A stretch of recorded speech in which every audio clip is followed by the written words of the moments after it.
Pride and Prejudice by Jane Austen. Volume 1, Chapter 1.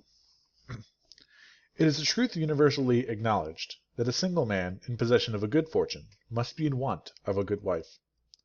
However little known the feelings or views of such a man may be on his first entering a neighborhood, this truth is so well fixed in the minds of the surrounding families that he is considered as the rightful property of some one or other of their daughters. "My dear Mr. Bennet," said his lady to him one day, "have you heard that Netherfield Park is let at last?" Mr. Bennet replied that he had not. "But it is," returned she, "for Mrs. Long has just been here, and she told me all about it."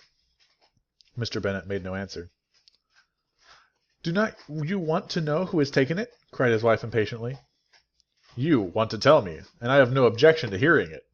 This was invitation enough.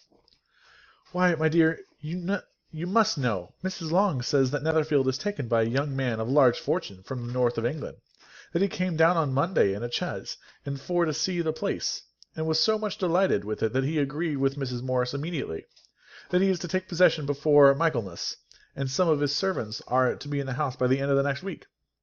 "What's his name?" "Bingley." "Is he married or single?" "Oh, single, my dear, to be sure. A single man of large fortune, 4,000 or 5,000 a year. What a fine thing for our girls!" "How so? How can it affect them?" "My dear Mr. Bennet," replied his wife, "how can you be so tiresome?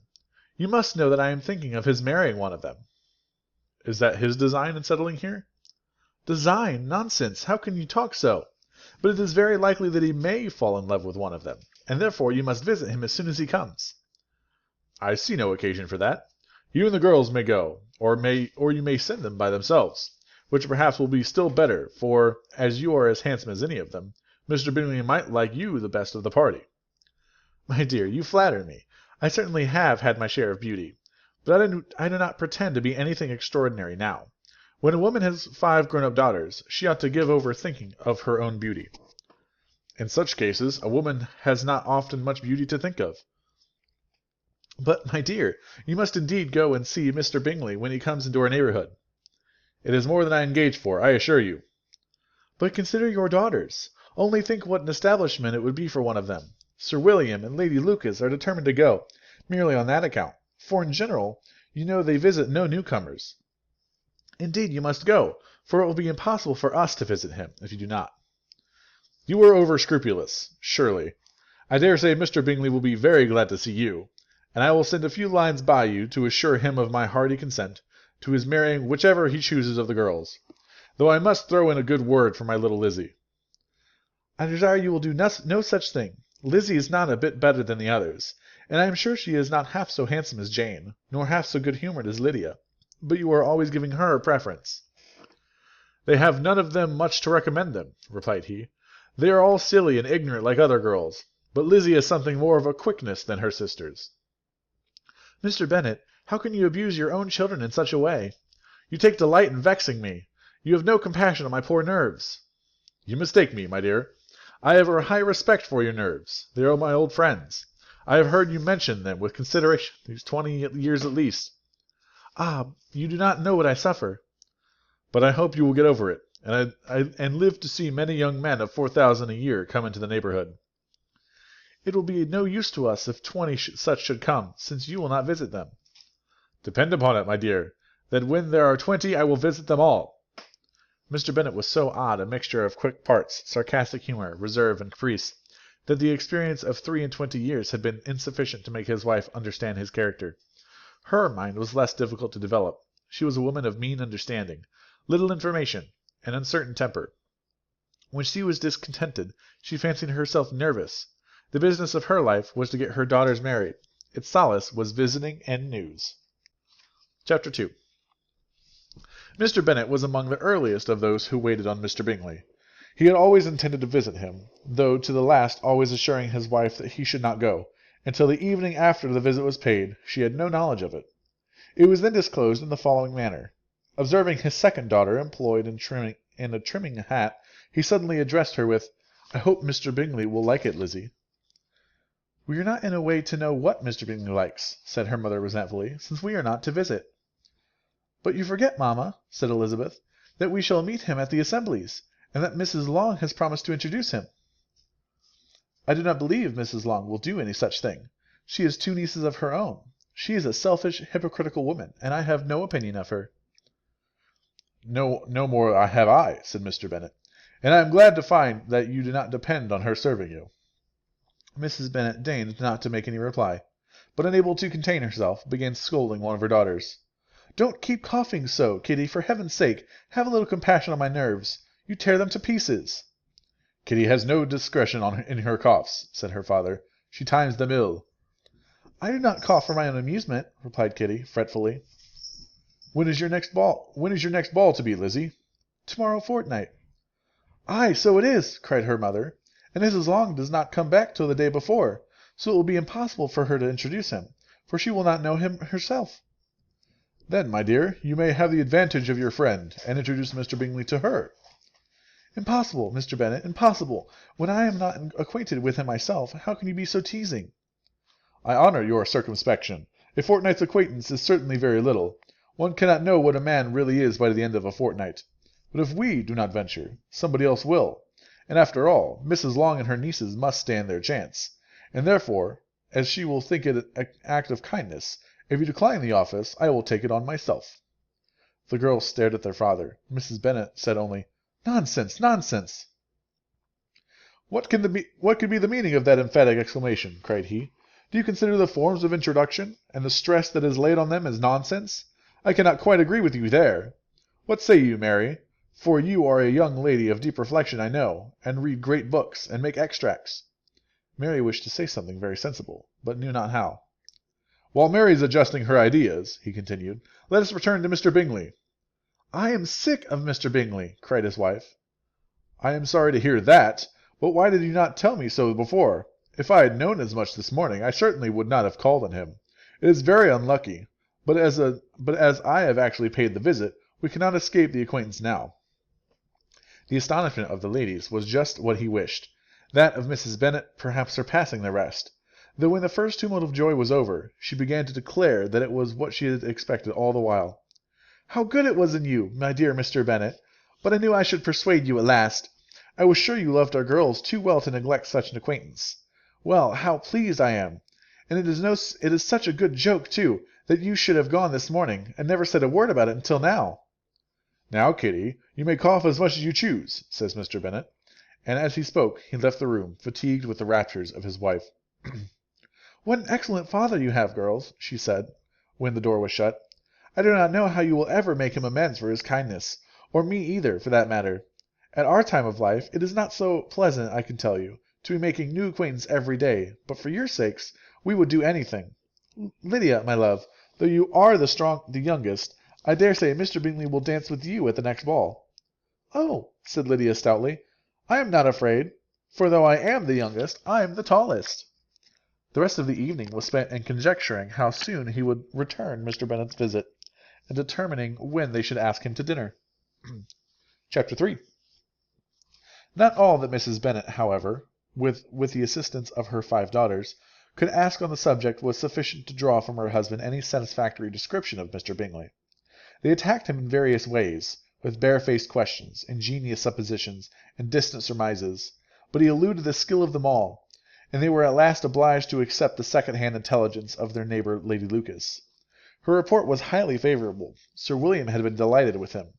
He was quite young, wonderfully handsome, extremely agreeable, and, to crown the whole, he meant to be at the next assembly with a long party. Nothing could be more delightful. To be fond of dancing with a certain step towards falling in love, and very lively hopes of Mr. Bingley's heart were entertained. If I can but see one of my daughters happily settled at Netherfield, said Mrs. Bennet to her husband, and all the others equally well married, I shall have nothing to wish for. In a few days Mr. Bingley returned Mr. Bennet's visit, and sat about 10 minutes with him in his library.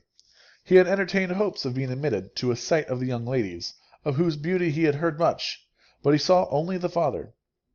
The ladies were somewhat more fortunate, for they had the advantage of ascertaining, from an upper window, that he wore a blue coat and rode a black horse. An invitation to dinner was soon afterwards dispatched, and already had Mrs. Bennet planned the courses that were to do credit to her housekeeping, when an answer arrived which deferred it all. Mr. Bingley was obliged to be in town the following day, and consequently unable to accept the honor of their invitation, etc. Mrs. Bennet was quite disconcerted. She could not imagine what business he could have in town so soon after his arrival in Hertfordshire, and she began to fear that he might be always flying about from one place to another, and never settled at Netherfield, as he ought to be. Lady Lucas quieted her fears a little by staring at the idea of his being gone to London only to get a large party for the ball, and a report soon followed that Mr. Bingley was to bring 12 ladies and 7 gentlemen with him to the assembly. The girls grieved over such a large number of ladies, but were comforted the day before the ball by hearing that instead of 12 he had brought only 6 with him from London, his 5 sisters and a cousin. And when the party entered the assembly room, it consisted of only 5 altogether: Mr. Bingley, his 2 sisters, the husband of the oldest, and another young man. Mr. Bingley was good-looking and gentlemanlike. He had a pleasant countenance and easy, unaffected manners. His brother-in-law, Mr. Hurst, merely looked the gentleman, but his friend Mr. Darcy soon drew the attention of the room by his fine, tall person, handsome features, noble mien, and the report, which was in general circulation within 5 minutes after his entrance, of his having 10,000 a year. The gentlemen pronounced him to be a fine figure of a man. The ladies declared he was much handsomer than Mr. Bingley, and he was looked at with great admiration for about half the evening, till his manners gave a disgust which turned the tide of his popularity. For he was discovered to be proud, to be above his company, and above being pleased, and not all his large estate in Derbyshire could then save him from having a most forbidding, disagreeable countenance, and being unworthy to be compared with his friend. Mr. Bingley had soon made himself acquainted with all the principal people in the room. He was lively and unreserved, danced every dance, was angry that the ball closed so early, and talked of giving one himself at Netherfield. Such amiable qualities must speak for themselves. What a contrast between him and his friend! Mr. Darcy danced only once with Mrs. Hurst, and once with Miss Bingley, declined being introduced to any other lady, and spent the rest of the evening in walking about the room, speaking occasionally to one of his own party. His character was decided. He was the proudest, most disagreeable man in the world, and everybody hoped that he would never come there again. Amongst the most violent against him was Mrs. Bennet, whose dislike of his general behaviour was sharpened into particular resentment by his having slighted one of her daughters. Elizabeth Bennet had been obliged, by the scarcity of gentlemen, to sit down for 2 dances, and during part of that time Mr. Darcy had been standing near enough for her to overhear a conversation between him and Mr. Bingley, who came from the dance for a few minutes to press his friend to join it. "Come, Darcy," said he, "I must have you dance. I hate to see you standing about by yourself in this stupid manner. You had much better dance." "I certainly shall not. You know how I detest it, unless I am particularly acquainted with my partner. At such an assembly as this it would be insupportable. Your sisters are engaged, and there is not another woman in the room whom it would not be punishment to me to stand up with." "I would not be so fastidious as you are," cried Bingley. "For a kingdom, upon my honour, I never met with so many pleasant girls in my life as I have this evening, and there are several of them, you see, uncommonly pretty." "You are dancing with the only handsome girl in the room," said Mr. Darcy, looking at the eldest Miss Bennet. "Oh, she is the most beautiful creature I ever beheld, but there is one of her sisters sitting down just behind you, who is very pretty, and I dare say very agreeable. Do let me ask my partner to introduce you." "Which do you mean?" And turning round, he looked for a moment at Elizabeth, till, catching her eye, he withdrew his own, and coldly said, "She is tolerable, but not handsome enough to tempt me, and I am in no humour to give consequence to young ladies who are slighted by other men. You had better return to your partner, and enjoy her smiles, for you are wasting your time with me." Mr. Bingley followed his advice. Mr. Darcy walked off, and Elizabeth remained with no very cordial feelings towards him. She told the story, however, with great spirit among her friends, for she had a lively, playful disposition, which delighted in anything ridiculous. The evening altogether passed off pleasantly to the whole family. Mrs. Bennet had seen her eldest daughter much admired by the Netherfield party. Mr. Bingley had danced with her twice, and she had been distinguished by his sisters. Jane was as much gratified by this as her mother could be, though in a quieter way. Elizabeth felt Jane's pleasure. Mary had heard herself mentioned to Miss Bingley as the most accomplished girl in the neighbourhood, and Catherine and Lydia had been fortunate enough to be never without partners, which was all that they had yet learnt to care for at a ball. They returned, therefore, in good spirits to Longbourn, the village where they lived. and of which they were the principal inhabitants. They found Mr. Bennet still up, with a book, when he was regardless of time, and on the present occasion he had a good deal of curiosity as to the event of the evening which had raised such splendid expectations. He had rather hoped that all his wife's views on the stranger would be disappointed, but he soon found that he had a very different story to hear. "Oh, my dear Mr. Bennet," she said as she entered the room, "we have had the most delightful evening, a most excellent ball. I wish you had been there. Jane was so admired. Nothing could be like it. Everybody said how well she looked, and Mr. Bingley thought her quite beautiful, and danced with her twice. Only think of that, my dear. He actually danced with her twice, and she was the only creature in the room that he asked a second time. First of all, he asked Miss Lucas. I was so vexed to see him stand up with her. But, however, he did not admire her at all. Indeed, nobody can, you know, and he seemed quite struck with Jane as she was going down to the dance. So he inquired who she was, and got introduced, and asked for the two next. Then, the two third he danced with Miss King, and the two fourth with Maria Lucas, and the two fifth with Jane again, and the two sixth with Lizzie, and the Boulanger. If he had any compassion for me, cried her husband impatiently, he would not have danced half so much. For God's sake, say no more of his partners. Oh, that he had sprained his ankle in the first dance! Oh, my dear, continued Mrs. Bennet, I am quite delighted with him. He is so excessively handsome, and his sisters are charming women. I never in my life saw anything more elegant than their dresses. I dare say the lace upon Mrs. Hurst's gown—" Here she was interrupted again. Mr. Bennet protested against any description of finery. She was therefore obliged to seek another branch of the subject, and related, with much bitterness of spirit and some exaggeration, the shocking rudeness of Mr. Darcy. "But I can assure you," she added, "that Lizzie does not lose much by not suiting his fancy, for he is a most disagreeable, horrid man, not at all worth pleasing. So high and so conceited that there was no enduring him. He walked here and he walked there, fancying himself so very great. Not handsome enough to dance with. I wish you had been here, my dear, to have given him one of your set-downs. I quite detest the man." Chapter 4. When Jane and Elizabeth were alone, the former, who had been cautious in her praise of Mr. Bingley before, expressed to her sister how very much she admired him. "He is just what a young man ought to be," said she, "sensible, good-humoured, lively, and I never saw such happy manners. So much ease, with such perfect good breeding." "He is also handsome," replied Elizabeth, "which a young man ought likewise to be, if he possibly can. His character is thereby complete." "I was very much flattered by his asking me to dance a second time. I did not expect such a compliment." "Did not you? I did for you. But that is one great difference between us. Compliments always take you by surprise, and me never. What could be more natural than his asking you again? He could not help seeing that you were about 5 times as pretty as every other woman in the room. No thanks to his gallantry for that. Well, he certainly is very agreeable, and I give you leave to like him. You have liked many stupider person." "Dear Lizzie!" "Oh, you are a great deal apt too, you know, to like people in general. You never see a fault in anybody. All the world are good and agreeable in your eyes. I never heard you speak ill of a human being in my life." "I would wish not to be hasty in censuring anyone, but I always speak what I think." "I know you do, and it is that which makes the wonder, with your good sense, to be honestly blind to the follies and nonsense of others. Affectation of candour is common enough. One meets it everywhere. But to be candid without ostentation or design, to take the good of everybody's character and make it still better, and say nothing of the bad, belongs to you alone. And so, you like this man's sisters too, do you?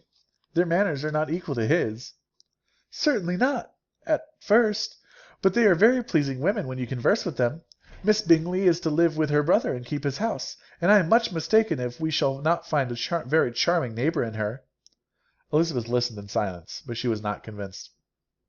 Their behaviour at the assembly had not been calculated to please in general, and with more quickness of observation and less pliancy of temper than her sister, and with a judgment, too, unassailed by any attention to herself, she was very little disposed to approve them. They were, in fact, very fine ladies, not deficient in good humour when they were pleased, nor in the power of being agreeable when they chose it, proud and conceited. They were rather handsome, had been educated in one of the first private seminaries in town, had a fortune of £20,000, were in the habit of spending more than they ought, and of associating with people of rank, and were therefore in every aspect entitled to think well of themselves, and meanly of others. They were of a respectable family in the north of England, a circumstance more deeply impressed on the families than that their brother's fortune and their own had been acquired by trade. Mr. Bingley inherited property to the amount of nearly £100,000 from his father, who had intended to purchase an estate, but had not lived to do it. Mr. Bingley intended it likewise, and sometimes made choice of his country. But as he was now provided with a good house and a liberty of a manor, it was doubtful to many of those who best knew the easiness of his temper, whether he might not spend the remainder of his days at Netherfield, and leave the next generation to the purchase. His sisters were very anxious for his having an estate of his own, but though he was now established only as a tenant, Miss Bingley was by no means unwilling to preside at his table, nor was Mrs. Hurst, who had married a man of more fashion than fortune, less disposed to consider his house as her home when it suited her. Mr. Bingley had not been of age 2 years, when he was tempted by an accidental recommendation to look at Netherfield House. He did look at it, and into it for half an hour, was pleased with the situation in the principal rooms, satisfied with what the owner said in its praise, and took it immediately. Between him and Darcy there was a very steady friendship, in spite of a great opposition of character. Bingley was endeared to Darcy by the easiness, openness, ductility of his temper, though no disposition could offer a greater contrast to his own, and though with his own he never appeared dissatisfied. On the strength of Darcy's regard, Bingley had the firmest reliance, and of his judgment the highest opinion. In understanding, Darcy was the superior. Bingley was by no means deficient, but Darcy was clever. He was at the same time haughty, reserved, and fastidious, and his manners, though well bred, were not inviting. In that respect his friend had greatly the advantage. Bingley was sure of being liked wherever he appeared. Darcy was continually giving offence. The manner in which they spoke of the Meryton assembly was sufficiently characteristic. Bingley had never met with a pleasanter people or prettier girls in his life. Everybody had been most kind and attentive to him. There had been no formality, no stiffness. He had soon felt acquainted with all the room, and as to Miss Bennet, he could not conceive an angel more beautiful. Darcy, on the contrary, had seen a collection of people in whom there was little beauty and no fashion, for none of whom he had felt the smallest interest, and from none received either attention or pleasure. Miss Bennet he acknowledged to be pretty, but she smiled too much. Mrs. Hurst and her sister allowed her to be so, but still they admired her and liked her, and pronounced her to be a sweet girl, and one whom they should not object to know more of. Miss Bennet was therefore established as a sweet girl, and her brother felt authorized by such commendation to think of her as he chose. Chapter 5. Within a short walk of Longbourn lived a family with whom the Bennets were particularly intimate. Sir William Lucas had been formerly in trade in Meryton, where he had made a tolerable fortune and risen to the honour of knighthood by an address to the king during his mayoralty. The distinction had perhaps been felt too strongly. It had given him a disgust to his business and to his residence in a small market town. In quitting them both, he had removed with his family to a house about a mile from Meryton, denominated from that period Lucas Lodge, where he could think with pleasure of his own importance, and, unshackled by business, occupy himself solely in being civil to all the world. For though elated by his rank, it did not render him supercilious. On the contrary, he was all attention to everybody. By nature inoffensive, friendly and obliging, his presentation at St. James had made him courteous. Lady Lucas was a very good kind of woman, not too clever to be a valuable neighbour to Mrs. Bennet. They had several children.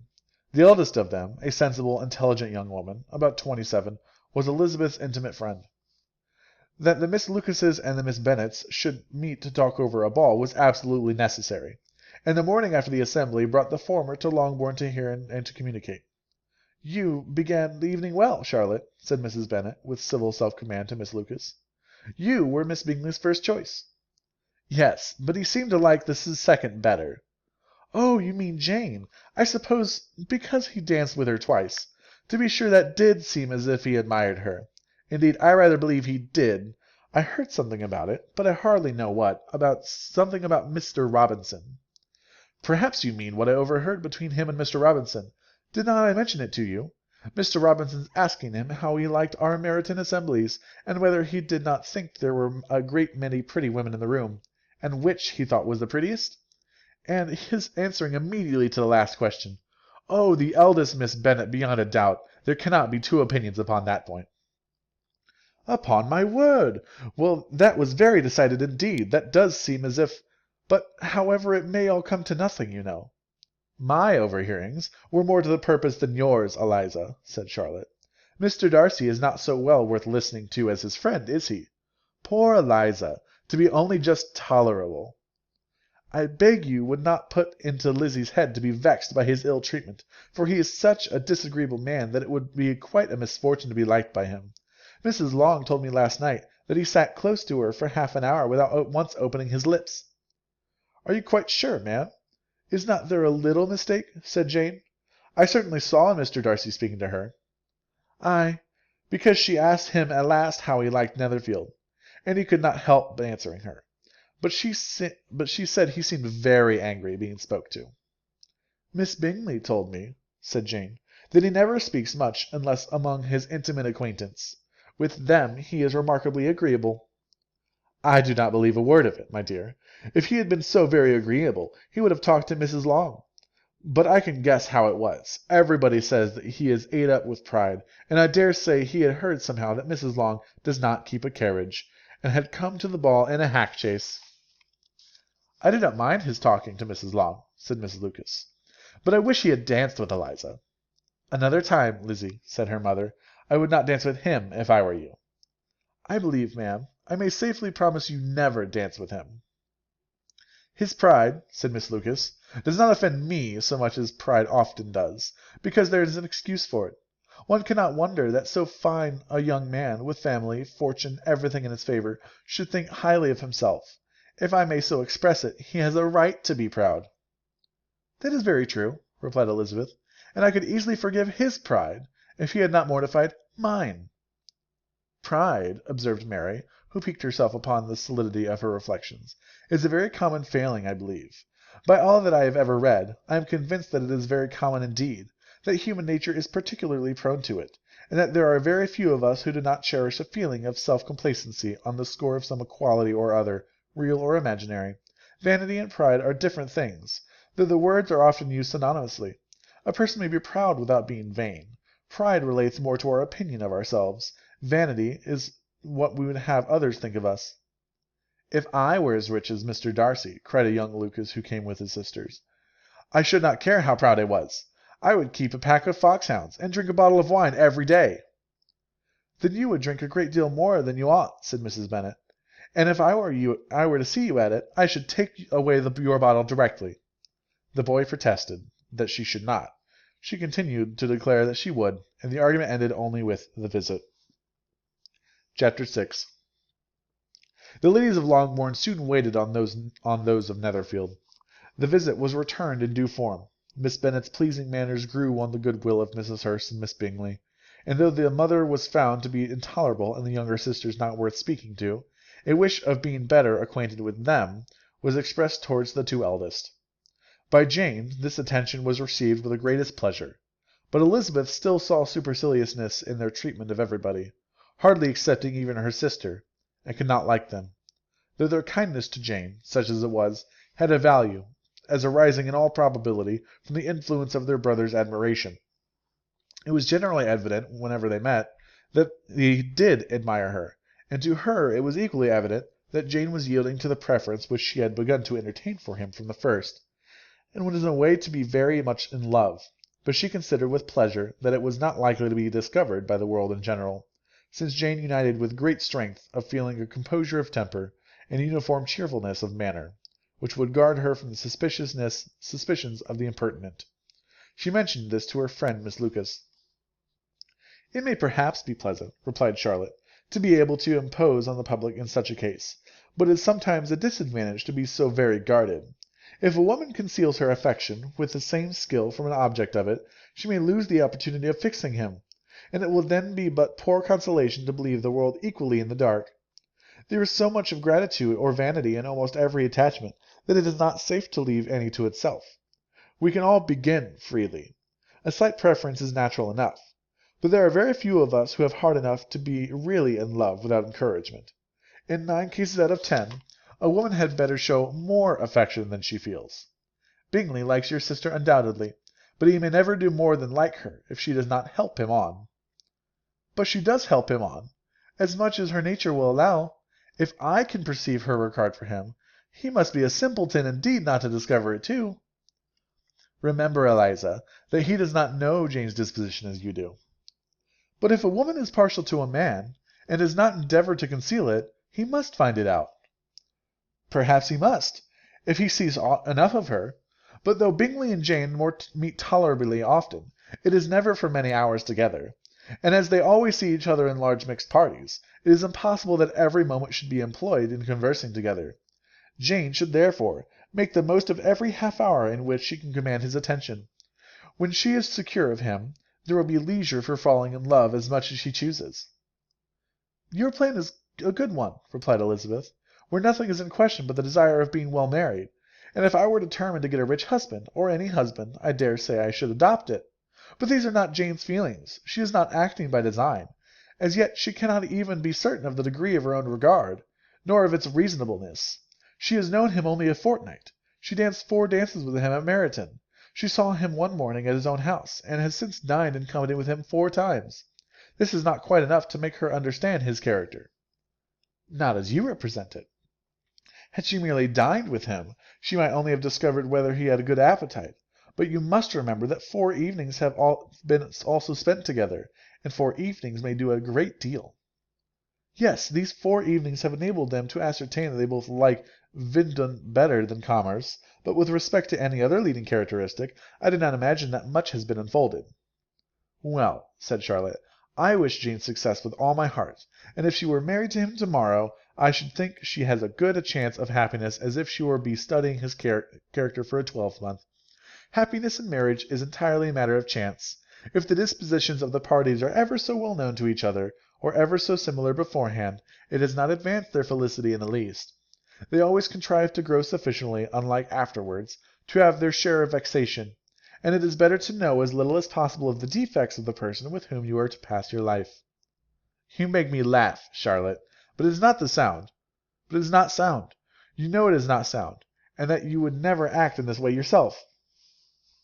Occupied in observing Mr. Bingley's attentions to her sister, Elizabeth was far from suspecting that she was herself becoming an object of some interest in the eyes of his friend.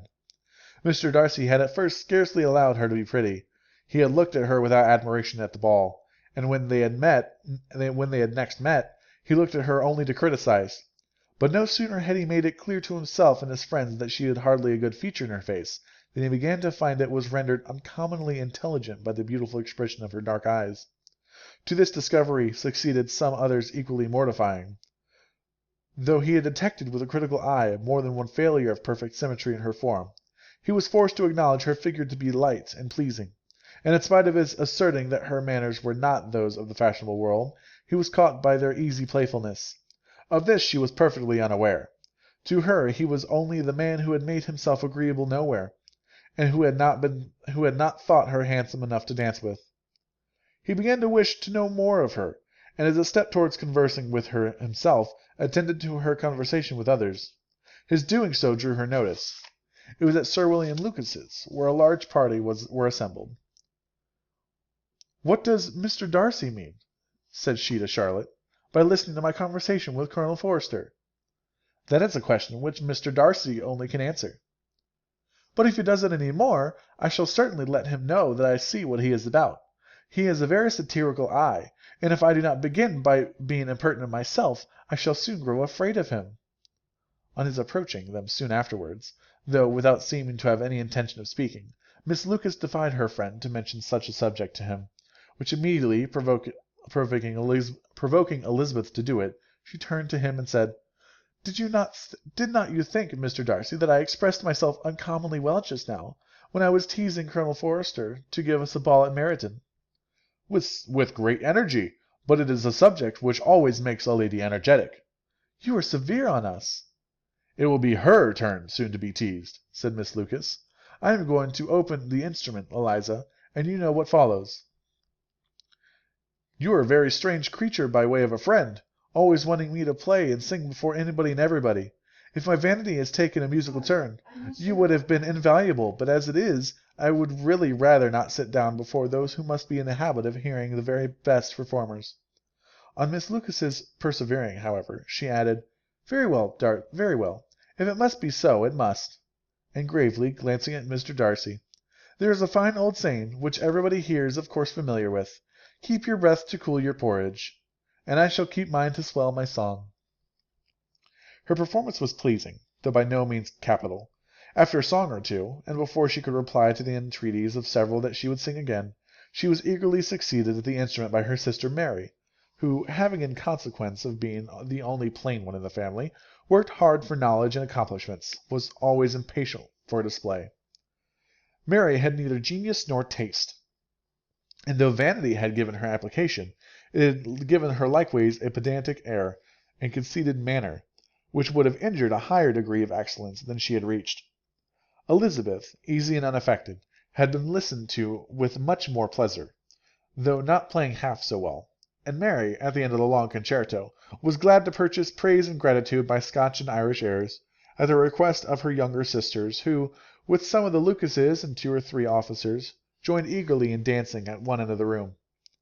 Mr. Darcy stood near them in silent indignation at such a mode of passing the evening, to the exclusion of all conversation, and was too much engrossed by his own thoughts to perceive that Sir William Lucas was his neighbour, till Sir William thus began. "What a charming amusement for young people this is, Mr. Darcy! There is nothing like dancing at all. I considered it as one of the first refinements of polished societies." "Certainly, sir, and it is the advantage also of being a vogue amongst the less polished societies of the world. Every savage can dance." Sir William only smiled. "Your friend performs delightfully," he continued after a pause, on seeing Bingley join the group, "and I doubt not that you are an adept in the science yourself, Mr. Darcy." "You saw me dance at Meryton, I believe, sir?" "Yes, indeed, and received no inconsiderable pleasure from the sight. Do you often dance at St. James?" "Never, sir." Do you not think it would be proper compliment to the place?" It is a compliment which I never pay to any place, if I can avoid it." "You have a house in town, I conclude?" Mr. Darcy bowed. "I had once some thoughts of fixing it in town myself, for I am fond of superior society, but I did not feel quite certain that the air of London would agree with Lady Lucas." He paused in hopes of an answer, but his companion was not disposed to make any, and Elizabeth at that instant moving towards them, he was struck with the notion of doing a very gallant thing, and called out to her, "My dear Miss Eliza, why are you not dancing? Mr. Darcy, you must allow me to present this young lady to you as a very desirable partner. You cannot refuse to dance, I am sure, and when so much beauty is before you."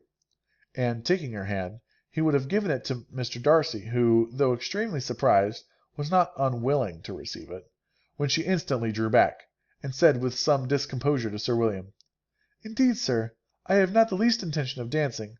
I entreat you not to suppose that I moved this way in order to beg for a partner." Mr. Darcy, with grave propriety, requested to be allowed the honour of her hand, but in vain. Elizabeth was determined, nor did Sir William at all shake her purpose by his attempt at persuasion.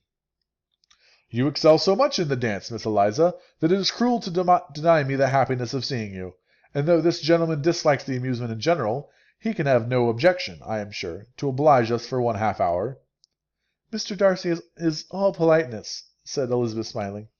"He is indeed, but considering the introducement, my dear Miss Eliza, we cannot wonder at his complaisance, for who would object to such a partner?" Elizabeth looked archly, and turned away. Her resistance had not injured her with the gentleman, and he was thinking of her with some complacency, when thus accosted by Miss Bingley. "I can guess the subject of your reverie." "I should imagine not." "You are considering how insupportable it would be to pass many evenings in this manner, in such society, and indeed I am quite of your opinion. I was never more annoyed. The insipidity, and yet the noise, the nothingness, and yet the self-importance of all these people. What would I give to hear your strictures on them?" "Your conjecture is totally wrong, I assure you.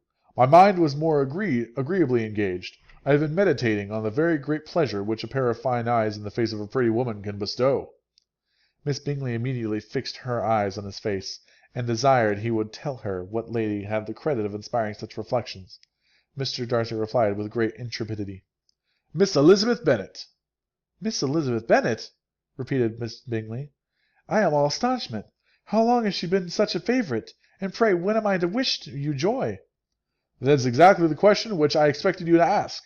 A lady's imagination is very rapid. It jumps from admiration to love, from love to matrimony in a moment.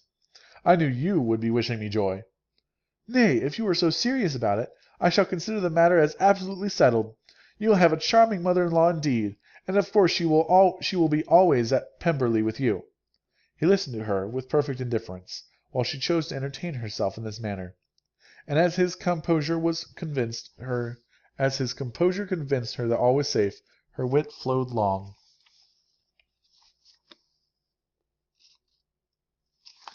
Chapter 7. Mr. Bennet's property consisted almost entirely in an estate of 2,000 a year, which, unfortunately for his daughters, was entailed in default of heirs male on a distant relation, and their mother's fortune, though ample for her situation in life, could but ill supply the deficiency of his. Her father had been an attorney in Meryton, and had left her £4,000. She had a sister married to a Mr. Phillips, who had been a clerk to her father, and succeeded him in the business, and a brother settled in London in a respectable line of trade.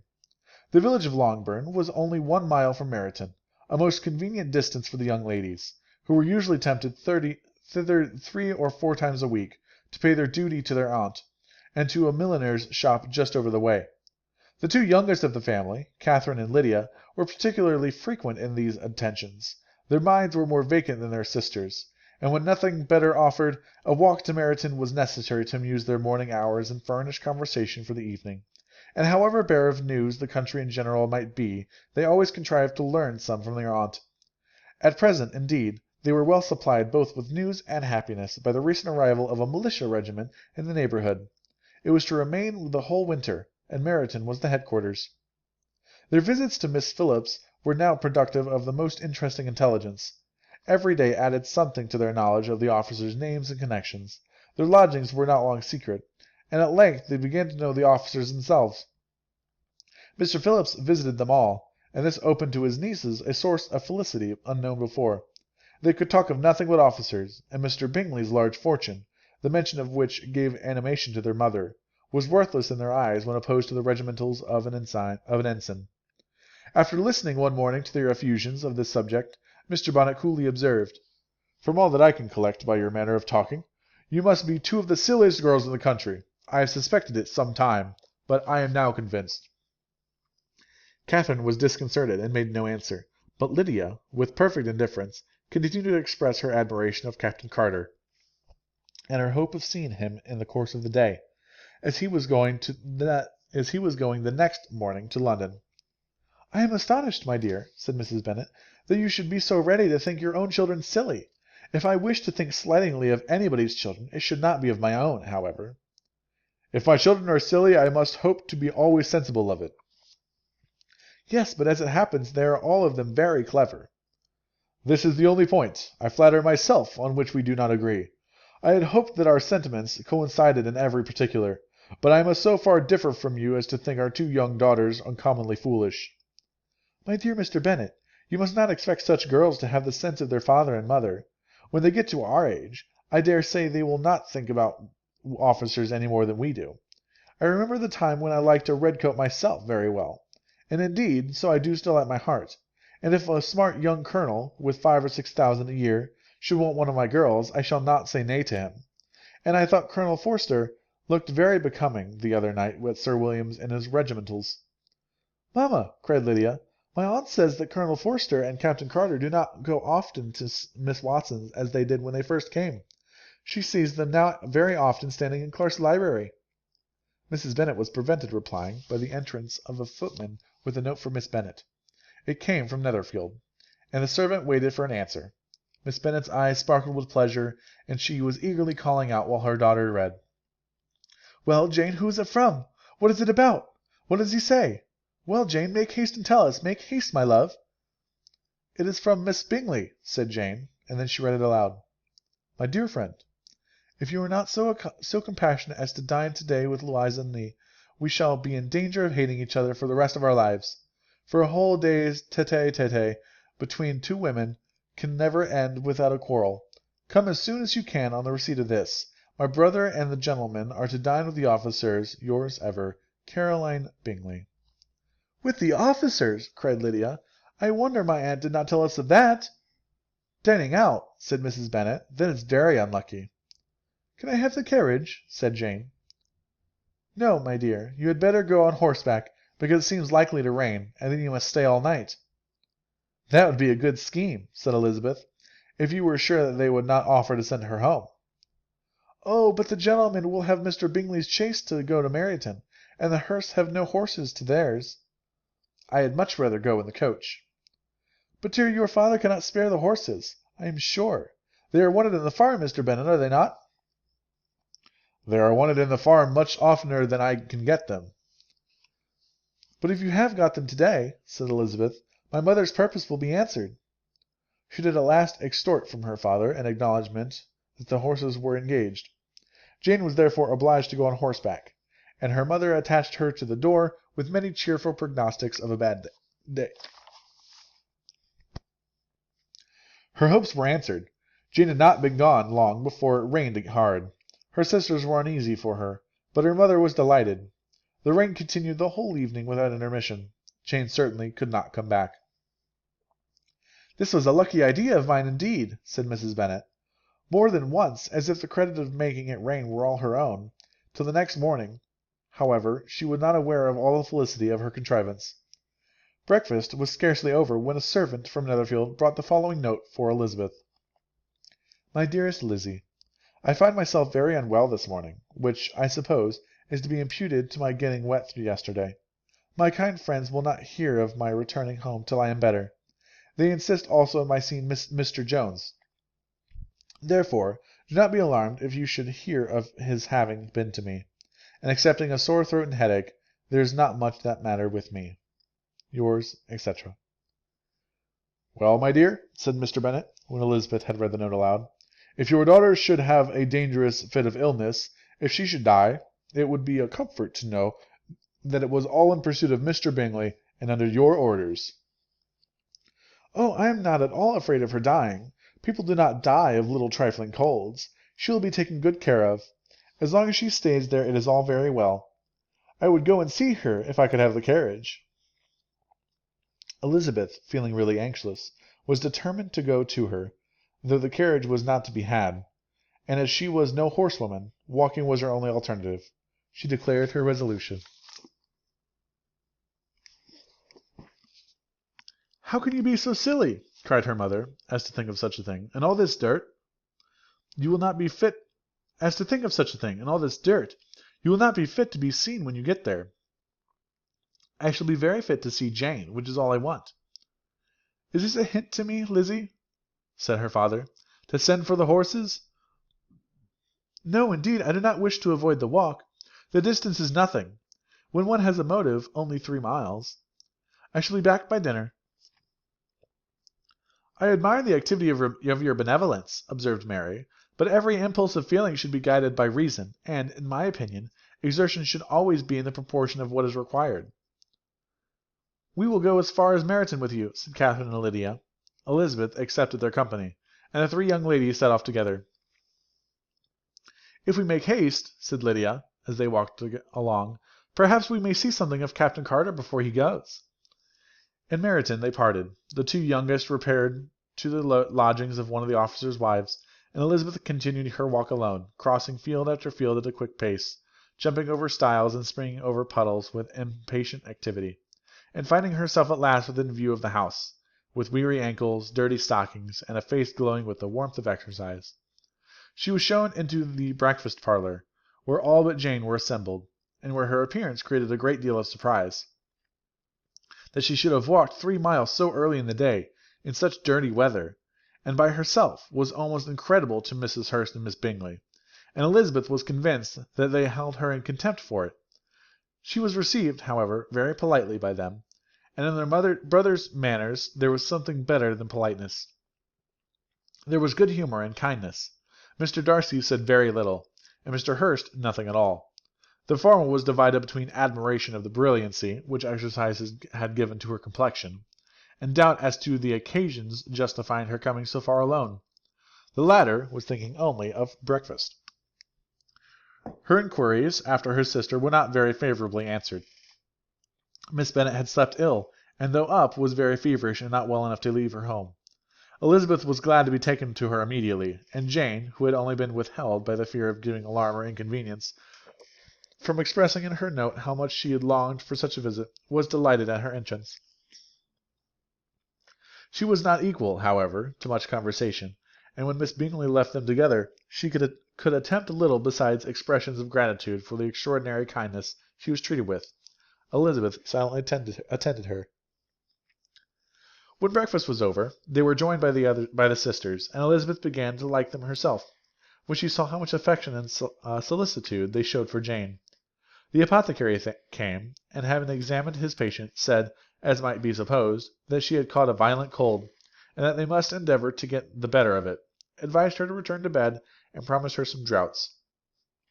The advice was followed readily, for the feverish symptoms increased, and her head ached acutely. Elizabeth did not quit her room for a moment, nor were the other ladies often absent. The gentlemen being out, they had in fact nothing to do elsewhere. When the clock struck 3, Elizabeth felt that she must go, and very unwillingly said so. Miss Bingley offered her the carriage, and she only wanted a little pressing to accept it, when Jane testified such concern in parting with her that Miss Bingley was obliged to convert the offer of the chaise into an invitation to remain at Netherfield for the present. Elizabeth most thankfully consented, and a servant was dispatched to Longbourn to acquaint the family with her stay, and bring back a supply of clothes. Chapter 8. At 5 o'clock the two ladies retired to dress, and at 6:30 Elizabeth was summoned to dinner. To the civil inquiries which then poured in, and amongst which she had the pleasure of distinguishing the much superior solicitude of Mr. Bingley's, she could not make a very favourable answer. Jane was by no means better. The sisters, on hearing this, repeated 3 or 4 times how much they were grieved, how shocking it was to have a bad cold, and how excessively they disliked being ill themselves, and then thought no more of the matter, and their indifference towards Jane, when not immediately before them, restored Elizabeth to the enjoyment of all her original dislike. Their brother, indeed, was the only one of the party whom she could regard with any complacency. Her anxiety for Jane was evident, and his attentions to herself most pleasing, and they prevented her feeling herself so much as an intruder as she believed she was considered by the others. She had very little notice from any of them. Miss Bingley was engrossed by Mr. Darcy, her sister scarcely less so, and as for Mr. Hurst, by whom Elizabeth sat, he was an indolent man, who lived only to eat, drink, and play at cards, who, when he found her prefer a plain dish to a ragout, had nothing to say to her. When dinner was over, she returned directly to Jane, and Miss Bingley began abusing her as soon as she was out of the room. Her manners were pronounced to be very bad indeed, a mixture of pride and impertinence. She had no conversation, no style, no taste, no beauty. Mrs. Hurst thought the same, and added, "She has nothing, in short, to recommend her, but being an excellent walker. I shall never forget her appearance this morning. She really looked almost wild." "She did indeed, Louisa. I could hardly keep my countenance. Very nonsensical to come at all. Why must she be scampering about the country because her sister had a cold? Her hair so untidy, so blowsy." "Yes, and her petticoat. I hope you saw her petticoat. 6 inches deep in mud, I'm absolutely certain, and the gown which had been let down to hide it not doing its office." "Your picture may be very exact, Louisa," said Bingley, "but this was all lost upon me. I thought Miss Elizabeth Bennet looked remarkably well when she came into the room this morning. Her dirty petticoat quite escaped my notice." "You observed it, Mr. Darcy, I am sure," said Miss Bingley, "and I am inclined to think that you would not wish to see your sister make such an exhibition." "Certainly not." "To walk 3 miles, or 4 miles, or 5 miles, or whatever it is, above her ankles in dirt, and alone, quite alone? What could she mean by it? It seems to me to show an abominable sort of conceited independence, a most country town indifference to decorum." "It shows an affection for her sister that is very pleasing," said Bingley.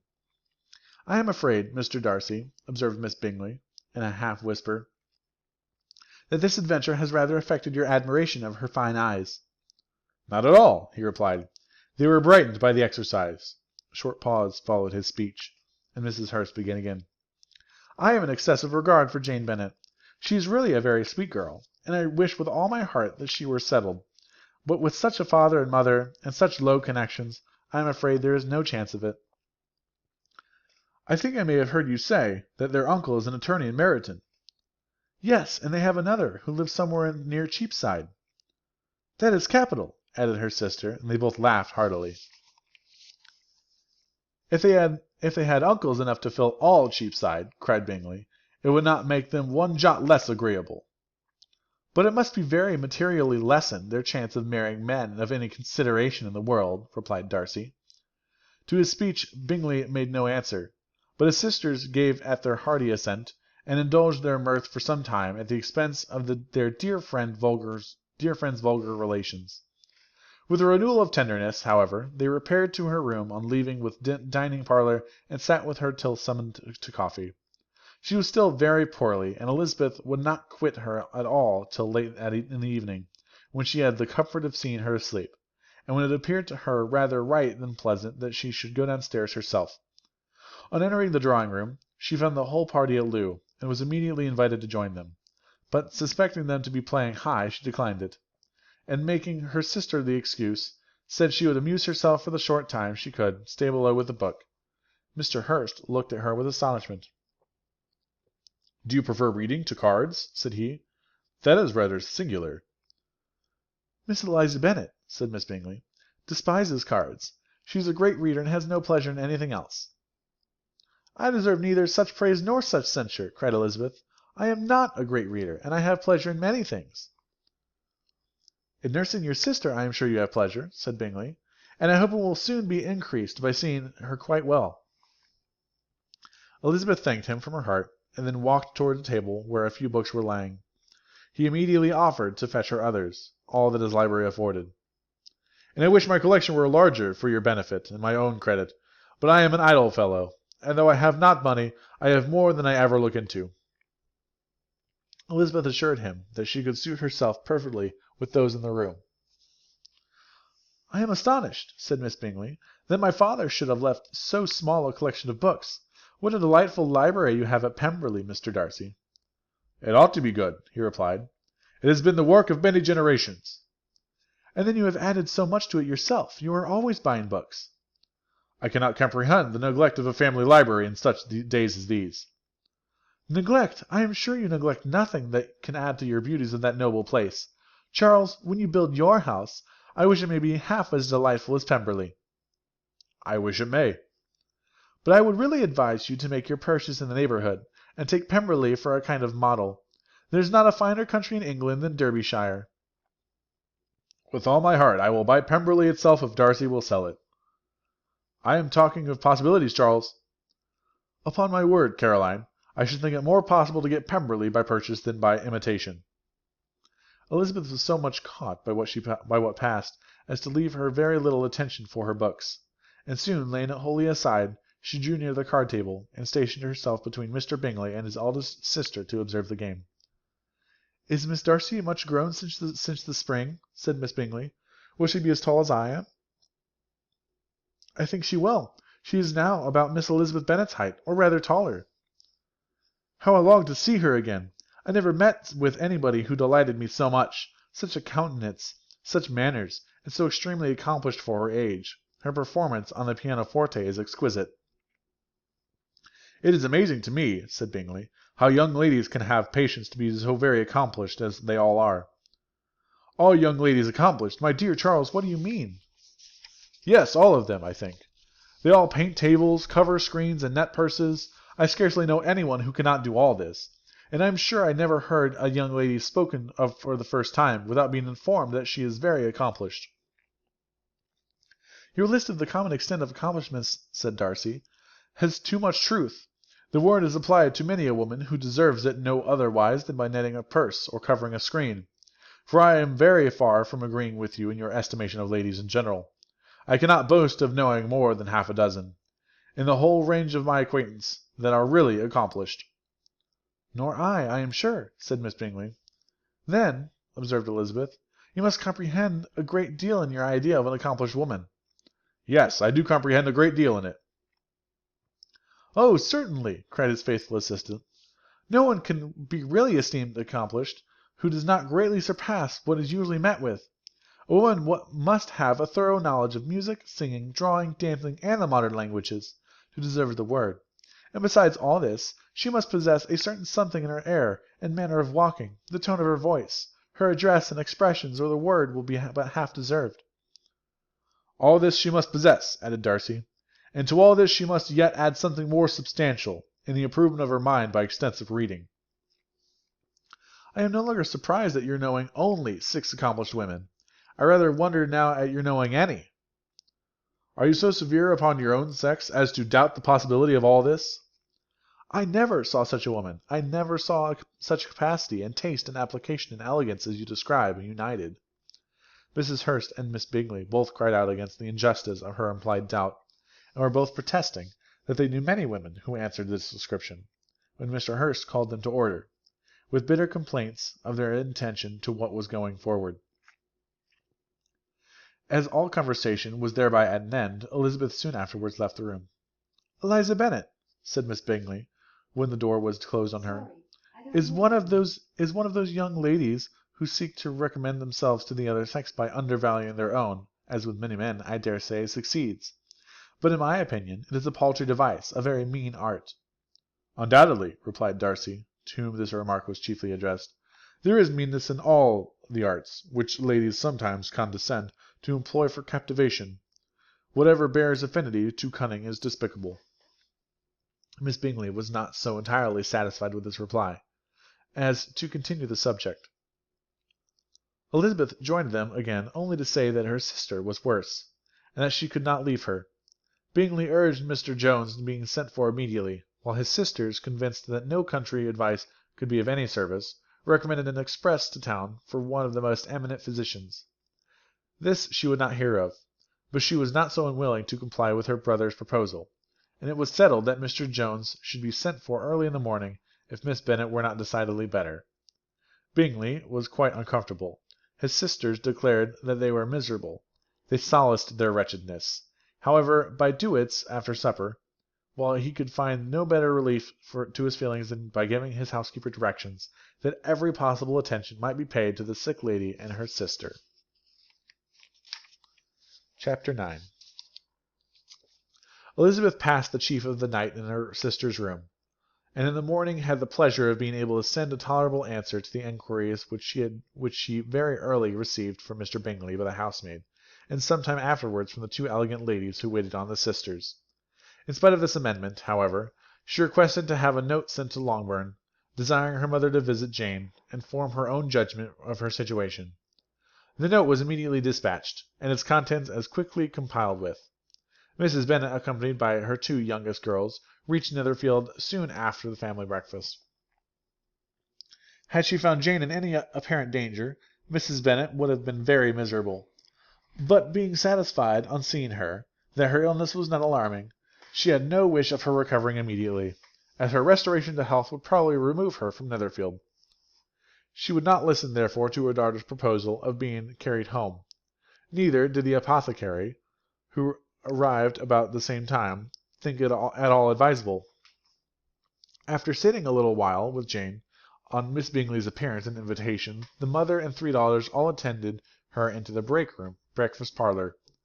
Bingley met with them in hopes that Mrs. Bennet had not found Miss Bennet worse than she expected. "Indeed I have, sir," was her answer. "She is a great deal too ill to be moved. Mr. Jones says we must not think of moving her. We must trespass a little longer on your kindness." "Removed!" cried Bingley. "It must not be thought of. My sister, I am sure, will not hear of her removal." "You may depend upon it, madam," said Miss Bingley, with cold civility, "that Miss Bennet shall receive every possible attention while she remains with us." Mrs. Bennet was profuse in her acknowledgments. "I am sure," she added, "if it was not for such good friends, I do not know what would become of her, for she is very ill indeed, and suffers a vast deal, though with the greatest patience in the world, which is always the way with her, for she has, without exception, the sweetest temper I ever met with. I often tell my other girls they are nothing to her. You have a sweet room here, Mr. Bingley, and a charming prospect over the gravel walk. I do not know a place in the country that is equal to Netherfield. You will not think of quitting it in a hurry, I hope, though you have but a short lease." "Whatever I do is done in a hurry," replied he, "and therefore if I should resolve to quit Netherfield, I should probably be off in 5 minutes. At present, however, I consider myself as quite fixed here." "That is exactly what I should have supposed of you," said Elizabeth. "You begin to comprehend me, do you?" cried he, turning towards her. "Oh, yes, I understand you perfectly." "I wish I might take this for a compliment, but to be so easily seen through, I am afraid, is pitiful." "That is as it happens. It does not necessarily follow that a deep, intricate character is more or less estimable than such a one as yours." "Lizzie," cried her mother, "remember where you are, and do not run on in the wild manner that you are suffered to do at home." I did not know before," continued Bingley immediately, "that you were a studier of character. It must be an amusing study." "Yes, but the intricate characters are the most amusing. They have at least that advantage." "The country," said Darcy, "can in general supply but few subjects for such a study. In a country neighbourhood you move in a very confined and unvarying society." "But people themselves alter so much that there is something new to be observed in them for ever." Yes, indeed," cried Mrs. Bennet, offended by his manner of mentioning a country neighbourhood. "I assure you there is quite as much of that going on in the country as in town." Every one was surprised, and Darcy, after looking at her for a moment, turned silently away. Mrs. Bennet, who fancied she had gained a complete victory over him, continued her triumph. "I cannot see that London has many great advantages over the country for my part, except the shops and public places. The country is a vast deal pleasanter, is it not, Mr. Bingley?" "When I am in the country," he replied, "I never wish to leave it, and when I am in town it is pretty much the same. They have each their advantages, and I can be equally happy in either." "Ay, that is because you have the right disposition. But that gentleman," looking at Darcy, "seemed to think the country was nothing at all."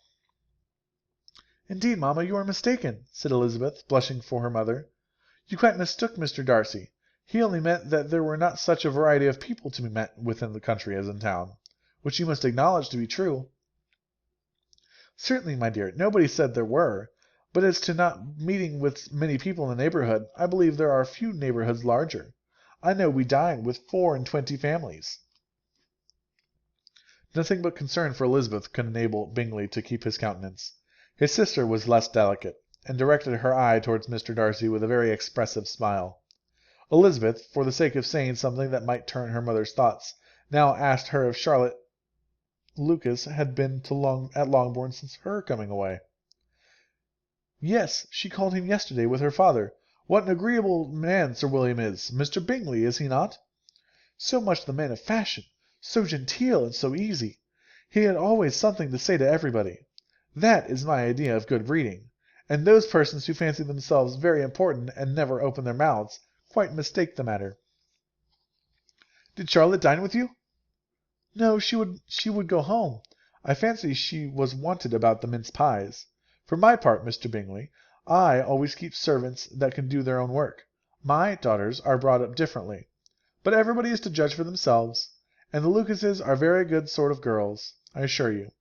It is a pity they are not handsome. Not that I think Charlotte so very plain, but then she is our particular friend." "She seems a very pleasant young woman," said Bingley. "Oh dear, yes, but you must own she is very plain. Lady Lucas herself has often said so, and envied me Jane's beauty.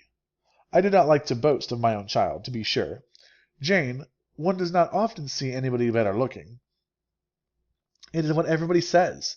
I do not trust my own partiality. When she was only 15, there was a gentleman at my brother Gardiner's in town, so much in love with her, that my sister-in-law was sure he would make her an offer before we came away. But, however, he did not. Perhaps he thought her too young. However, he wrote some verses on her, and very pretty they were." "And so ended his affection," said Elizabeth impatiently. "There has been many a one, I fancy, overcome in the same way. I wonder who first discovered the efficacy of poetry in driving away love." "I have been used to consider poetry as the food of love," said Darcy. "Oh, of a fine, stout, healthy love it may. Everything nourishes what is strong already. But if it be only a slight, thin sort of inclination, I am convinced that one good sonnet will starve it entirely away." Darcy only smiled. and the general pause which ensued made Elizabeth tremble lest her mother should be exposing herself again. She longed to speak, but could think of nothing to say, and after a short silence Mrs. Bennet began repeating her thanks to Mr. Bingley for his kindness to Jane, with an apology for troubling him also with Lizzie. Mr. Bingley was unaffectedly civil in his answer, and forced his younger sister to be civil also, and say what the occasion required. She performed her part indeed without much graciousness, but Mrs. Bennet was satisfied, and soon afterwards ordered her carriage. Upon this signal the youngest of the daughters put herself forward. The two girls had been whispering to each other during the whole visit, and the result of it was that the youngest should tax Mr. Bingley with having promised on his first coming into the country to give a ball at Netherfield. Lydia was a stout, well-known girl of 15, with a fine complexion and good-humoured countenance, a favourite of her mother, whose affection had brought her into public at an early age. She had high animal spirits, and a sort of natural self-consequence, which the attentions of the officers, to whom her uncle's good dinners were and her own easy manners recommended her, had increased into assurance. She was very equal, therefore, to address Mr. Bingley on the subject of the ball, and abruptly remind him of his promise, adding that it would be the most shameful thing in the world if he did not keep it. His answer to this sudden attack was delightful to his mother's ear. "I am perfectly ready, I assure you, to keep my engagement, and when your sister is recovered, you shall, if you please, name the very day of the ball. But you would not wish to be dancing while she is ill." Lydia declared herself satisfied. "Oh, yes, it would be much better to wait till Jane was well. And by the time most likely Captain Carter would be in Meryton again. And when you have given your ball," she added, "I shall insist on their giving one also. I shall tell Colonel Forster it will be quite a shame if he does not." Mrs. Bennet and her daughters then departed, and Elizabeth returned instantly to Jane, leaving her own and her relations' behaviour to the remarks of the two ladies and Mr. Darcy, the latter of whom, however, could not be prevailed on to join in their censure of her, in spite of all Miss Bingley's witticisms on fine eyes.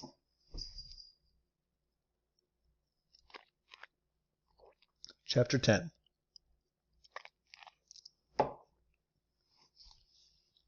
The day passed much as the day before had done. Mrs. Hurst and Miss Bingley had spent some hours of the morning with the invalid, who continued, though slowly, to mend, and in the evening Elizabeth joined their party in the drawing-room. The loo table, however, did not appear. Mr. Darcy was writing, and Miss Bingley, seated near him, was watching the progress of his letter, and repeatedly calling off his attention by messages to his sister. Mr. Hurst and Mr. Bingley were at piquet, and Mrs. Hurst was observing their game. Elizabeth took up some needlework, and was sufficiently amused in attending to what passed between Darcy and his companion. The perpetual commendations of the lady, either on his handwriting, or on the evenness of his lines, or on the length of his letter, with the perfect unconcern with which her praises were received, formed a curious dialogue, and was exactly in unison with her opinion of each. "How delighted Miss Darcy will be to receive such a letter!" He made no answer. "You write uncommonly fast." "You are mistaken. I write rather slowly." "How many letters you must have the occasion to write in the course of a year! Letters of business, too! How odious I should think them!" "It is fortunate, then, that they fall to my lot instead of yours." "Pray tell your sister that I long to see her." "I have already told her once by your desire." "I am afraid you do not like your pen. Let me mend it for you. I mend pens remarkably well." "Thank you, but I always mend my own." "How can you contrive to write so even?" He was silent. "Tell your sister I am delighted to hear of her improvements on the harp, and pray let her know that I am quite enraptured with her beautiful little design for a table, and I think it infinitely superior to Miss Grantley's." "Will you give me leave to defer your raptures till I write again? At present I have not room to do them justice." "Oh, it is of no consequence. I shall see her in January. But do you always write such charming letters to her, Mr. Darcy?" "They are generally long, but whether always charming it is not for me to determine." "It is a rule with me, that a person who can write a long letter with ease cannot write ill." "That will not do for a compliment to Darcy, Caroline," cried her brother, "because he does not write with ease. He studies too much for words of 4 syllables. Do you not, Darcy? My style of writing is very different from yours. Oh, cried Miss Bingley. Charles writes in the most careless way imaginable. He leaves out half words and blots the rest. My ideas flow so rapidly that I cannot have time to express them, by which means my letters sometimes convey no ideas at all to my correspondents. Your humility, Mr. Bingley, said Elizabeth, must disarm reproof. Nothing is more deceitful, said Darcy, than the appearance of humility. It is often only carelessness of opinion, and sometimes an indirect boast. And which of the two do you call my little recent piece of modesty? The indirect boast, for you are really proud of your defects in writing, because you consider them as proceeding from a rapidity of thought and carelessness execution, which, if not estimable, you think at least highly interesting. The power of doing anything with quickness is always much prized by the possessor, and often without any attention to the imperfection of the performance. When you told Mrs. Bennet this morning that if you ever resolved on quitting Netherfield you should be gone in 5 minutes, you meant it to be a sort of panegyric, a compliment to yourself.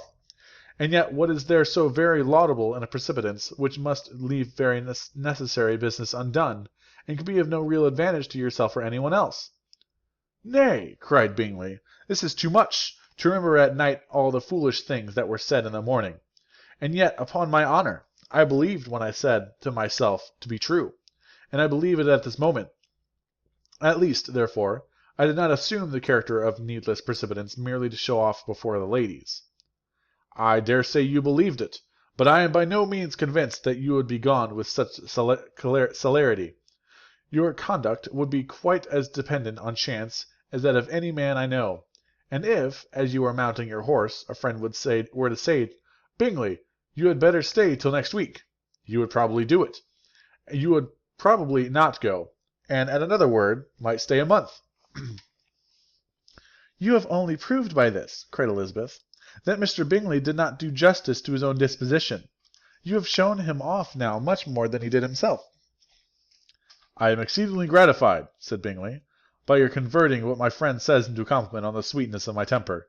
But I am afraid you are giving it a turn which that gentleman did by no means intend, for he would certainly think the better of me, if under such a circumstance I were to give a flat denial, and ride off as fast as I could. Would Mr. Darcy then consider the rashness of your original intention as atoned for by your obstinacy in adhering to it?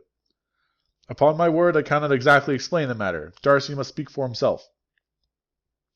You expect me to account for opinions which you chose to call mine, but which I have never acknowledged. Allowing the case, however, to stand according to your representation, you must remember, Miss Bennet, that the friend who is supposed to desire his return to the house, and the delay of his plan, has merely desired it, asked it without offering one argument in favour of his propriety. To yield readily, easily, to the persuasion of a friend is no merit with you. To yield without conviction is no compliment to the understanding of either. You appear to me, Mr. Darcy, to allow nothing for the influence of friendship and affection. A regard for the requester would often make one readily yield to a request, without waiting for arguments to reason one into it. I am not particularly speaking of such a case as you have supposed about Mr. Bingley. We may as well wait, perhaps, till the circumstance occurs, before we discuss the discretion of his behaviour thereupon. But in general, in ordinary cases between friend and friend, where one of them is desired by the other to change a resolution of no very great moment, should you think it ill of that person for complying with a desire without waiting to be argued into it? Will it not be advisable, before we proceed on this subject, to arrange with rather more precision the degree of importance which is to appertain to this request, as well as the degree of intimacy subsisting between the parties? By all means, cried Bingsley. Let us hear all the particulars, not forgetting their comparative height and size, for that will have more weight in the argument, Miss Bennet, than you may be aware of. I assure you that if Darcy were not such a great tall fellow, in comparison with myself, I should not pay him so much difference. I declare I do not know a more awful object than Darcy on particular occasions, and at such places, at his own house especially, and of a Sunday evening when he has nothing to do. Mr. Darcy smiled, but Elizabeth thought she could perceive that he was rather offended, and therefore checked her laugh. Miss Bingley warmly resented the indignity he had received in an expostulation with her brother for talking such nonsense. I see your design, Bingley," said his friend. "You dislike an argument, and you want to silence this." "Perhaps I do. Arguments are too much like disputes. If you and Miss Bonnet will defer yours till I am out of the room, I shall be very thankful, and then you may say whatever you like of me." "What you ask," said Elizabeth, "is no sacrifice on my side, and Mr. Darcy has much better finish his letter." Mr. Darcy took her advice, and did finish his letter. When that business was over, he applied to Miss Bingley and Elizabeth for the indulgence of some music. Miss Bingley moved with alacrity to the pianoforte, and after a polite request that Elizabeth would lead the way, which she uttered as politely and more earnestly negatived, she seated herself. Mrs. Hurst sang with her sister, and while they were thus employed, Elizabeth could not help observing, as she turned over some music books that lay on the instrument, how frequently Mr. Darcy's eyes were fixed on her. She hardly knew how to suppose that she could be an object of admiration to so great a man, and yet that she should look at her because he disliked her was still more strange. She could only imagine, however, at last, that she drew his notice because there was something about her more wrong and reprehensible, according to his ideas of right, than any other person present. The supposition did not pain her. She liked him too little to care for his approbation. After playing some Italian songs, Miss Bingley varied the charm by a lively Scotch air, and soon afterwards Mr. Darcy, drawing near Elizabeth, said to her, "Do you not feel a great inclination, Miss Bennet, to seize such an opportunity of dancing a reel?" She smiled, but made no answer. He repeated the question, with some surprise at her silence. "Oh," said she, I heard you before, but I could not immediately determine what to say in reply. You wanted me, I know, to say yes, that you might have the pleasure of despising my taste. But I always delight in overthrowing those kind of schemes, and cheating a person of their premeditated contempt. I have therefore made up my mind to tell you that I do not want to dance a reel at all, and now despise me if you dare." "Indeed, I do not dare." Elizabeth, having rather expected to affront him, was amazed at his gallantry. But there was a mixture of sweetness and archness in her manner which made it difficult for her to affront anybody. And Darcy had never been so bewitched by any woman as he was by her. He really believed that were it not for the inferiority of her connections, he should be in some danger. Miss Bingley saw, or suspected, enough to be jealous, and her great anxiety for the recovery of her dear friend Jane received some assistance from her desire of getting rid of Elizabeth. She often tried to provoke Darcy into disliking her guest, by talking of their supposed marriage, and planning his happiness in such an alliance. "I hope," she said, as they were walking together in shrubbery the next day, "you will give your mother-in-law a few hints, when this desirable event takes place, as to the advantage of holding her tongue, and if you can compass it, do cure the young girls of running about after the officers. And if I may mention so delicate a subject, endeavour to check that little something, bordering on conceit and impertinence, which your lady possesses. Have you anything else to propose for my domestic felicity?" "Oh, yes. Do let the portraits of your uncle and aunt Phillips be placed in a gallery at Pemberley. Put them next to your great uncle the judge. They are in the same profession, you know, only in different lines. As for your Elizabeth's picture, you must not attempt to have it taken. For what painter could do justice to those beautiful eyes?" "It would not be easy, indeed, to catch their expression, but their colour and shape, and the eyelashes, so remarkably fine, might be copied." At that moment they were met from another walk, by Mrs. Hurst and Elizabeth herself. "I did not know that you intended to walk," said Miss Bingley in some confusion, lest they had been overheard. "You used us abominably ill," answered Mrs. Hurst, "in running away without telling us that you were coming out." Then, taking the disengaged arm of Mr. Darcy, she left Elizabeth to walk by herself. The path just admitted three. Mr. Darcy felt their rudeness and immediately said, "This walk is not wide enough for our party. We had better go into the avenue." But Elizabeth, who had not the least inclination to remain with them, laughingly answered, "No, no, stay where you are. You are charmingly grouped, and appear to uncommon advantage. The picturesque would be spoilt by admitting a fourth person. Good-bye." She then ran gaily off, rejoicing as she rambled about, in the hope of being at home again in a day or two. Jane was already so much recovered as to intend leaving her room for a couple of hours that evening. Chapter 11. When the ladies removed after dinner, Elizabeth ran up to her sister, and, seeing her well guarded from cold, attended to her into the drawing-room, where she was welcomed by her two friends with many professions. As Pleasure and Elizabeth had never seen them so agreeable as they were during the hour which passed before the gentlemen appeared. Their powers of conversation were considerable. They could describe an entertainment with accuracy, relate an anecdote with humour, and laugh at their acquaintance with spirits. But when the gentlemen entered, Jane was no longer the first object. Miss Bingley's eyes were instantly turned towards Darcy, and she had something to say to him before he had advanced many steps. He addressed himself directly to Miss Bennet, with a polite congratulation. Mr. Hertz also made her a slight bow, and said he was very glad, but diffuseness and warmth remained for Bingley's salutation. He was full of joy and attention. The first half-hour was spent in piling up the fire, lest she should suffer from the change of the room, and she removed at his desire to the other side of the fireplace, that she might be farther from the door. He then sat down by her, and talked scarcely to anyone else. Elizabeth, at work in the opposite corner, saw it all with great delight. When tea was over, Mr. Hurst reminded his sister-in-law of the card-table, but in vain. She had obtained private intelligence that Mr. Darcy did not wish for cards, and Mr. Hurst soon found even his open petition rejected. She assured him that no one intended to play, and the silence of the whole party of the subject seemed to justify her. Mr. Hurst had therefore nothing to do but to stretch himself out on the sofas and go to sleep. Darcy took up a book. Miss Bingley did the same, and Mrs. Hurst, principally occupied in playing with her bracelets and rings, joined now and then in her brother's conversation with Miss Bennet. Miss Bingley's attention was quite as much engaged in watching Mr. Darcy's progress through his book as in reading her own, and she was perpetually either making some inquiry or looking at his page. She could not win him, however, to any conversation. He merely answered her question and read on. At length, quite exhausted by the attempt to be amused with her own book, which she had only chosen because it was the second volume of his, she gave a great yawn and said, "How pleasant it is to spend an evening this way! I declare, after all, there is no enjoyment like reading. How much sooner one tires of anything than of a book!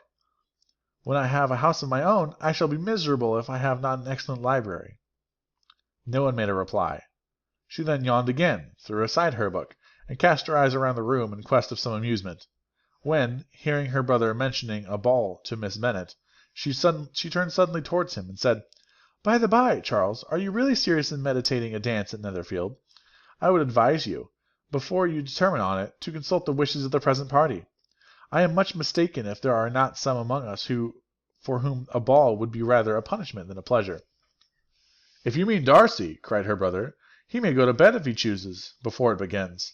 But as for the ball, it is quite a settled thing, and as soon as Nichols has made white soup enough I shall send round my cards." "I should like balls infinitely better," she replied, "if they were carried on in a different manner.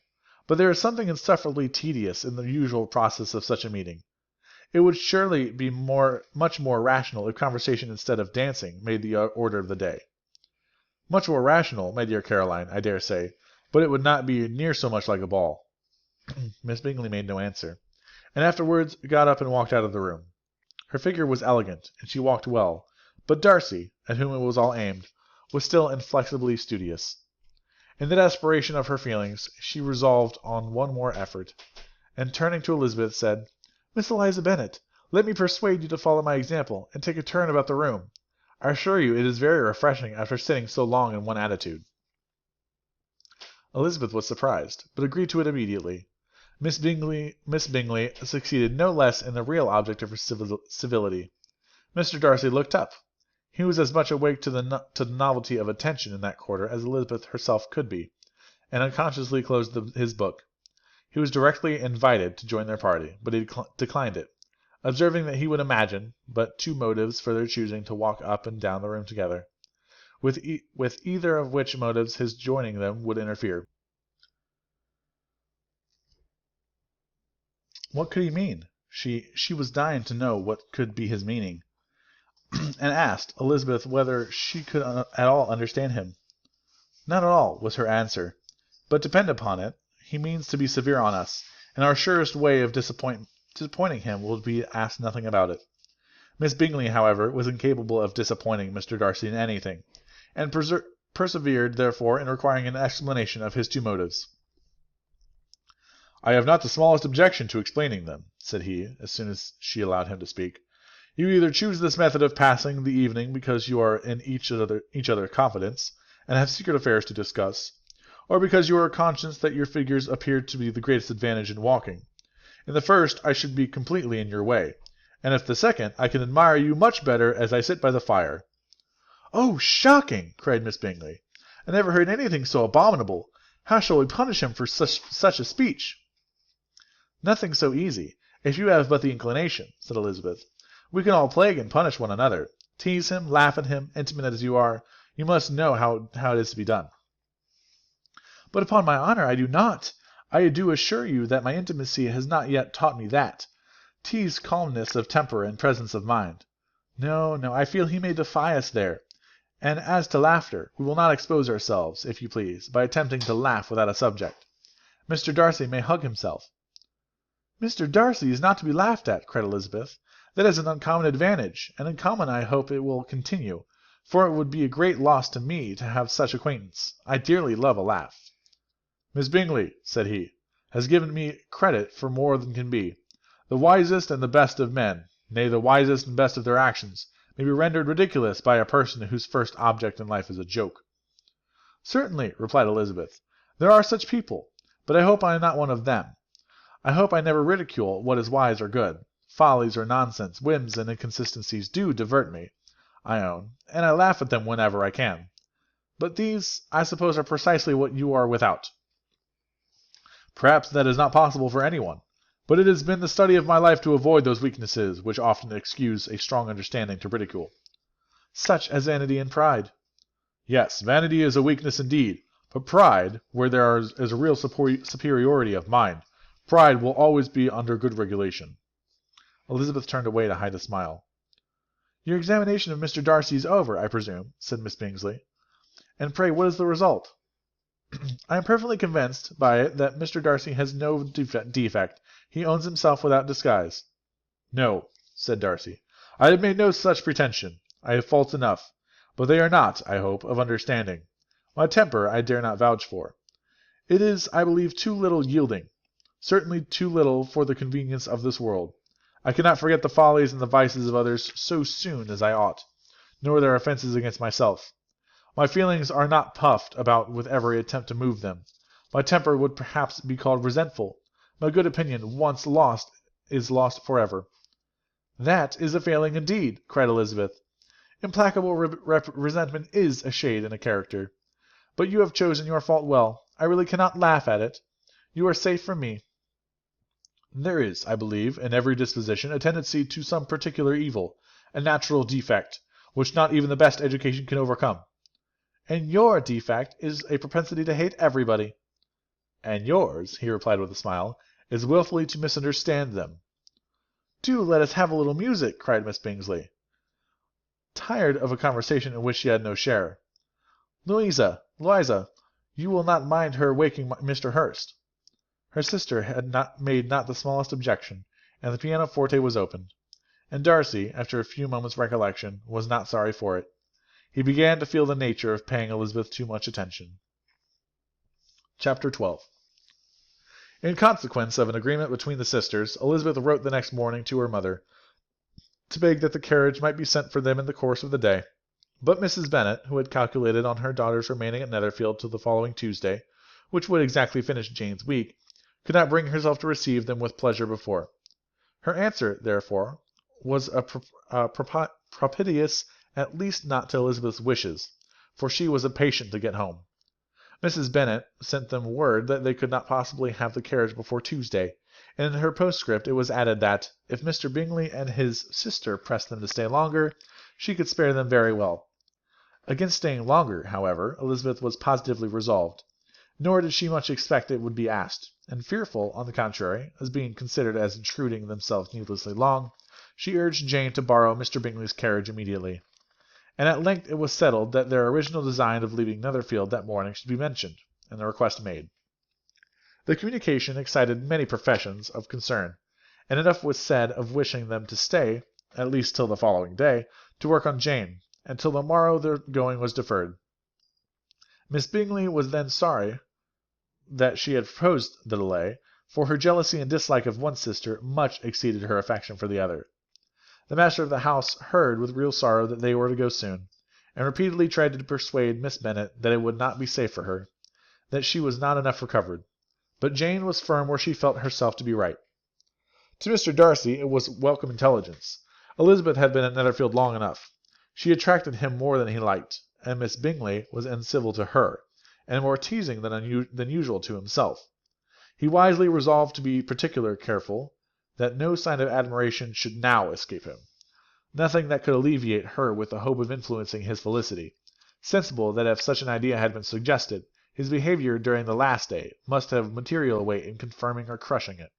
Steady to his purpose, he scarcely spoke 10 words to her through the whole of Saturday, and though they were at one time left by themselves for half an hour, he adhered most conscientiously to his book, and would not even look at her. On Sunday, after morning service, the separation, so agreeable to almost all, took place.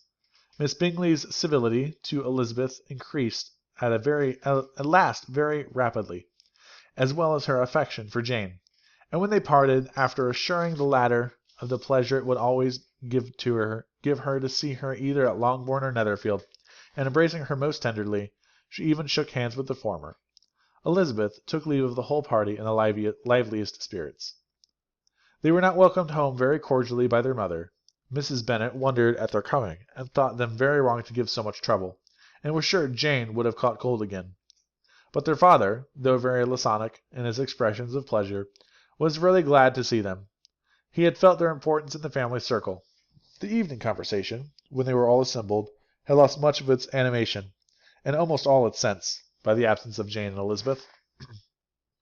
They found Mary, as usual, deep in the study of thorough base and human nature, and had some new extracts to admire, and some new observations of threadbare morality to listen to. Catherine and Lydia had information for them of a different sort. Much had been done, and much had been said in the regiment since the preceding Wednesday. Several of the officers had dined lately with their uncle. A private had been flogged, and it had actually been hinted that Colonel Forster was going to get married.